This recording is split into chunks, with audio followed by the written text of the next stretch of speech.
ব্রিজের চারের মধ্যে খালি জোড়ায় জোড়ায় বয়ে রয়েছে, তার না সিস্টেম ভালোই আছে দেখি। এমবিরা দেখতেছেন এটা কিন্তু মোকালমা থেকে ডাইরেক্ট নলবাড়ি যাওয়ার রাস্তা। এই রাস্তাটা কিন্তু আগে কিন্তু বহুত মানে খারাপ আছে, এখন কিন্তু বহুত মানে ভালো হয়েছে, আগের চেয়ে বহুত ভালো হয়েছে। এটা দেখতেছেন এটা কিন্তু চালখাওয়া সেন্টার, তার মানে আগে যেটা রাস্তা আছে সেই রাস্তা বন্ধ করে দিয়েছে, এটা কিন্তু রাস্তা নতুন করে হয়েছে, 3-4 বছর ধরে হয়েছে তাও। তারপরে এমবিরা বললাম আধার কার্ড সেন্টারে, এখানে আমার একটা আধার কার্ডে তার মানে মোবাইল নাম্বার চেঞ্জ করা লাগে। পরে এমবিরা আধার কার্ডের সেন্টারে এখানে মোবাইল নাম্বার চেঞ্জ করে এখন গেতাছি আমি পার্কে যাওয়ার আগে এনে দেখতেছেন এনে কিন্তু রাস্তা তামানি খারাপ, তার মানে ওর আগে রাস্তা ভালো, কিন্তু একটুকে রাস্তা সরকারে ভালো করে নাই, কেনে আবার থেয়ে দিছে গম্বাই না। পার্ক পাওয়ার আগে আগে কিন্তু এমবিরায় যে রিসান টানিয়ে দিছে, মানে ফাঁকে থেকে মানুষ আইলে জানি গম পায় যে না এনে কিবা আছে বা পার্ক সার্ক আছে সিদ্ধা, মানে সেই হিসাব মানে যে রিসান লাগিয়ে দিছে। এটাই কিন্তু পার্কে ঢুকিলে মানে ফার্স্ট গেট।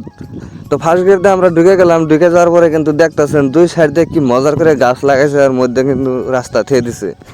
তারপরে কিন্তু এমবিরা এখানে গাড়ি পুরিয়ে করে পার্কিং করে থুয়ে নিলাম, মানে গাড়ি তো আর পার্কের ভিতরে নিয়ে যাবো না, মানে সেই হিসেবে মানে এনে পার্কিং করে থুয়ে গেলাম। এনে কিন্তু লেখাতেছে আই লাভ ইন্ডিয়া, এই লোগোটা কিন্তু বহুত মজা লাগছে। আপনাদের কাছে কেমন লাগছে কমেন্ট করে জানাবেন।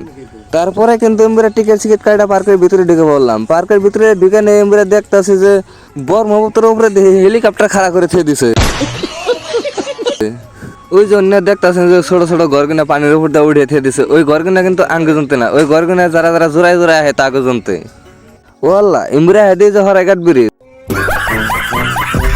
তো হরাইঘাট ব্রিজ দিয়ে তেল তল পড়ন নাগে, তো হরাইঘাট ব্রিজের উপরে ওটা বললাম, হরাইঘাট ব্রিজের উপরে ওটা দিয়ে যে ব্রহ্মপুত্র নদীটা কেমন লাগে। তো এমবিরা ঘুরে ঘুরে দেখলাম যে না হরাইঘাট ব্রিজের চারের মধ্যে খালি জোড়ায় জোড়ায় বয়ে রয়েছে, তার না সিস্টেম ভালোই আছে দেখি। তারপরে আইলাম এমবিরা হাতি যে আল্লাহ এটা কি, এটা দিয়ে আমার ফিলে আ করে নিছে, আমার খাইব নিহি। তো বন্ধুরা আজকের ভিডিওটা কিন্তু এই পর্যন্ত শেষ।